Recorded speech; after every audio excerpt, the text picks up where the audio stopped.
नमस्कार। Video lecture की श्रृंखला में आप सभी का स्वागत है।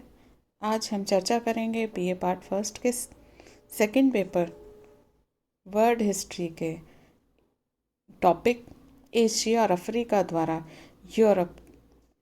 अफ्रीका का यूरोप द्वारा शोषण। 16वीं सदी से 19वीं सदी तक के यूरोपीय इतिहास की मुख्य विशेषता है एशिया और अफ्रीका के देशों का शोषण करना। शोषण का माध्यम बना साम्राज्यवाद। एशिया और अफ्रीका के अविकसित और सैनिक दृष्टि से कमजोर देशों पर अपना प्रभुत्व स्थापित करके उन देशों के प्राकृतिक एवं मानवीय संसाधनों का शोषण करना, इसी प्रवृत्ति को साम्राज्यवाद कहा जाता है। इतिहास के संदर्भ में अगर हम देखें तो साम्राज्यवाद का अर्थ है भिन्न प्रजाति वाले देश पर किसी दूसरे देश का राजनीतिक प्रभुत्व स्थापित हो जाना। और सामान्यतः ये माना जाता है कि जब कोई देश किसी अन्य देश पर किसी भी उपाय से अपना शासन स्थापित कर लेता तो उसका यह काम साम्राज्यवाद का रूप धारण कर लेता है। तो यूरोप में जो साम्राज्यवाद का उदय है वो किस प्रकार से हुआ, हम देखते हैं कि उसमें पुर्तगाल और स्पेन के नाविक सबसे आगे रहे। 1492 में स्पेन की रानी की सहायता से कोलंबस ने अमेरिका को खोज निकाला और 1498 में वास्को डी गामा ने भारत के बंदरगाह की खोज की। कालीकट तक वो जा पहुंचा तो अमेरिका में उपनिवेशों की स्थापना का सिलसिला शुरू हुआ और भारत तक ये व्यापारिक चौकियां कायम की जाने लगी। अफ्रीका के समुद्री तटों पर भी केंद्र स्थापित किए जाने लगे। तो इस यूरोप के इस विस्तार को साम्राज्यवाद के नाम से जाना जाता है। तो सबसे पहले हम देखते हैं कि यूरोपीय साम्राज्यवाद का उदय तो हो चुका था, लेकिन साम्राज्यवाद के प्रसार के क्या कारण थे। साम्राज्यवाद का जो नया रूप है वो 15वीं शताब्दी से एक औपनिवेशिक साम्राज्य के नाम से उसको पुकारा गया और इसको वाणिज्यवाद, उसका जो मुख्य आधार था वो था वाणिज्यवाद, यानी व्यापार और उद्योग को नियमित करके सोना और चांदी प्राप्त करने की नीति वाणिज्यवाद कहलाती है। तो इस जो साम्राज्यवादी देशों द्वारा उपनिवेशों के आर्थिक शोषण का कारण आर्थिक साम्राज्यवाद के नाम से भी पुकारा जाता है। 1870 के बाद औद्योगिकरण के फलस्वरूप यूरोप के राज्यों को अपने उत्पादन की खपत की समस्या का सामना करना पड़ा और इसके लिए उन्हें औपनिवेशिक नीति अपनाना अनिवार्य हो गया। वस्तुतः औद्योगिकरण की जो नीति थी वही नवीन उपनिवेशवादी नीति की जन्मदात्री थी। तो सबसे पहले हम जान लेते हैं कि इस साम्राज्यवाद के प्रसार के क्या कारण थे। तो मुख्य जो कारण था वो इसका आर्थिक था। आर्थिक कारणों में हम सबसे पहले देखते हैं अतिरिक्त उत्पादन।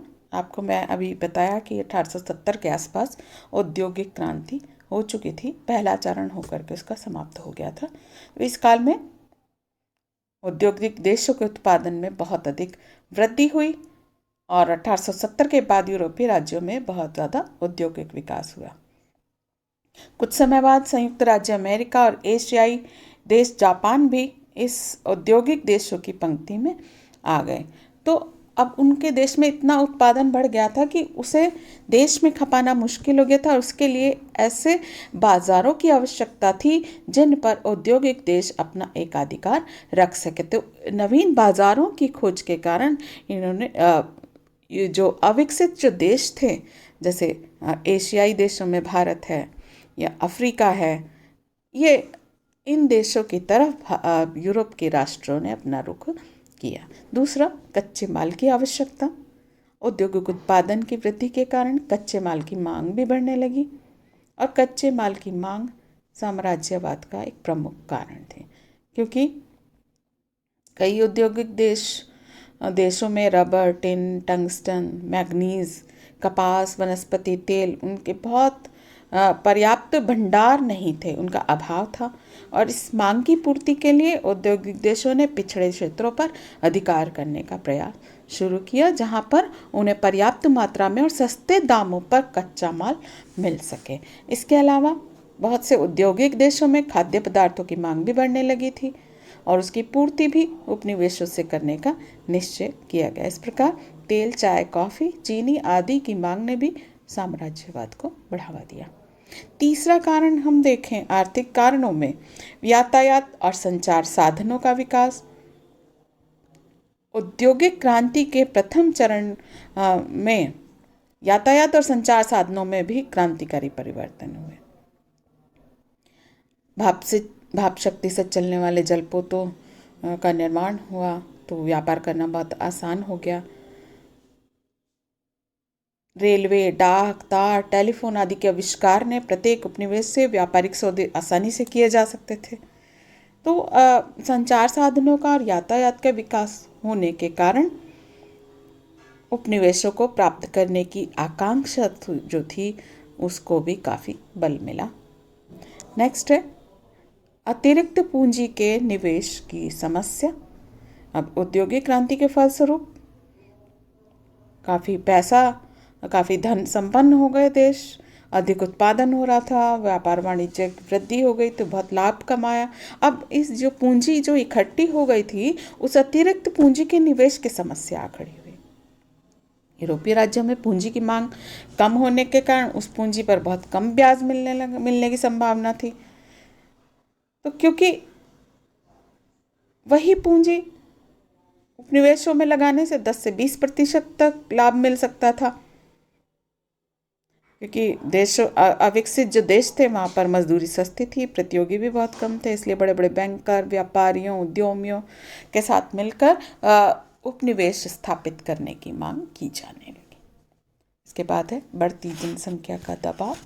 19वीं शताब्दी के अंत तक देखें तो औद्योगिकरण के कारण जनसंख्या में भी काफ़ी वृद्धि हुई।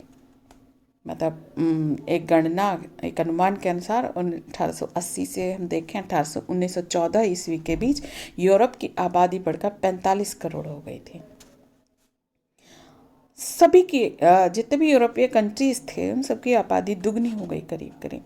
तो अब ये बढ़ती हुई जो आबादी थी उसको रोजगार देने और अतिरिक्त आबादी को बसाने की समस्या दिनों दिन गंभीर होती जा रही थी। बड़े बड़े राज्यों ने अपनी अतिरिक्त जनसंख्या को बसाने और उन्हें रोजगार उपलब्ध कराने के लिए उपनिवेशों पर अधिकार करना उचित समझा और इन उपनिवेशों में बहुत से लोग सैनिक के रूप में, कुछ प्रशासनिक अधिकारियों के रूप में रहने लगे, क्योंकि वहाँ उन्नति के काफ़ी अवसर उपलब्ध थे। इस प्रकार बढ़ती जनसंख्या का दबाव भी साम्राज्यवाद के प्रसार का कारण बना। ये हुए हमारे आर्थिक कारण। अब हम जान लेते हैं राजनीतिक कारण। राजनीतिक और आर्थिक उद्देश्यों के संयुक्त प्रभाव के कारण ही नए साम्राज्यवाद का विकास हुआ और इसमें लेखकों, विचारकों, व्यापारियों, धर्माधिकारियों की भी महत्वपूर्ण भूमिका रहती है। तो ऐसे लोगों के वर्ग को साम्राज्यवाद के निहित का वर्ग भी कहते हैं।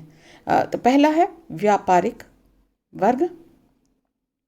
व्यापारिक वर्ग क्या चाहता है कि हमेशा उसके व्यापार की उन्नति होती रहे और प्रत्येक देश में व्यापारी को एक ऐसा संगठन बन जाता है जो अपनी सरकार पर दबाव डालकर व्यापारिक लाभ के लिए किसी भी कार्य को करने के लिए बाध्य करता है।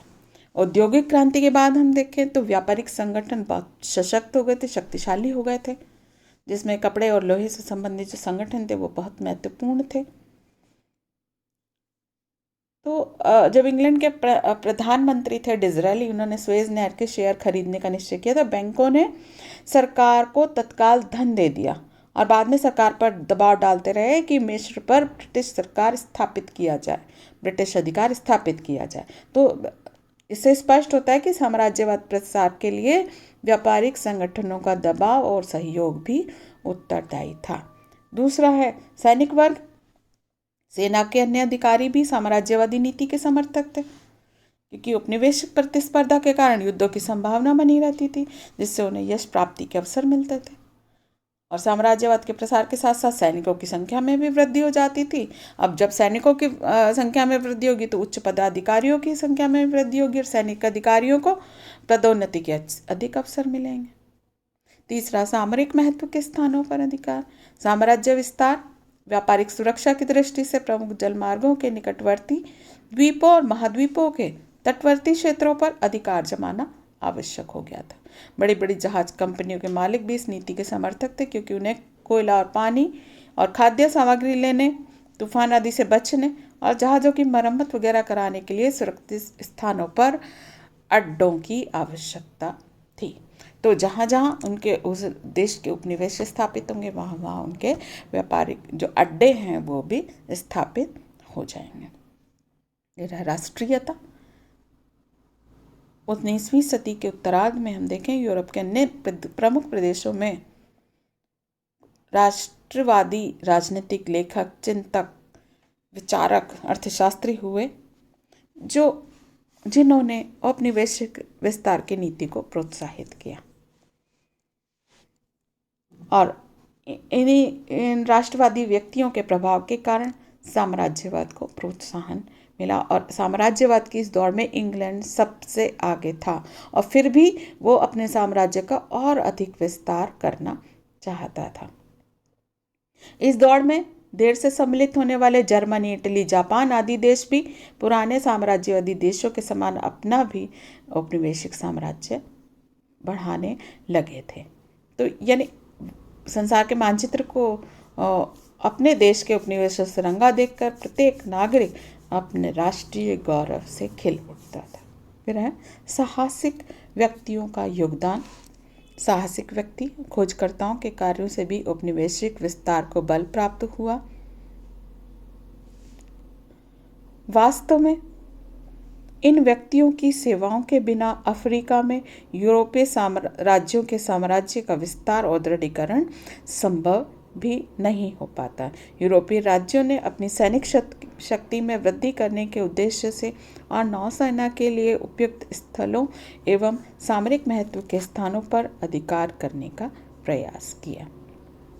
इसके बाद है ईसाई धर्म प्रचारकों का योगदान। ये धार्मिक कारण भी है इसका। ईसाई धर्म प्रचारकों ने अपने धर्म के प्रचार और प्रसार के लिए पाश्चात्य संस्कृति का प्रभाव बढ़ाने के उद्देश्य से नए साम्राज्य के विकास में काफ़ी महत्वपूर्ण योगदान दिया। 1873 में इंग्लैंड के एक डॉक्टर थे लिविंगस्टन। मृत्यु से पहले उसने अपने देशवासियों को संदेश भेजा कि अफ्रीका की भूमि उनके व्यापार और ईसाई धर्म के प्रचार प्रसार के साथ साथ राजनीतिक और आर्थिक साम्राज्य के विस्तार के लिए बहुत उपयुक्त है।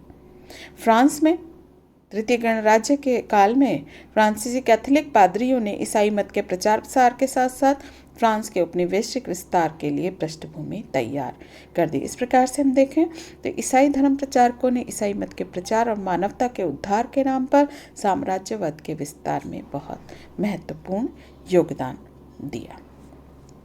ये थे साम्राज्यवाद के कारण। इसके बाद हम नेक्स्ट वीडियो लेक्चर में पढ़ेंगे इसके परिणाम क्या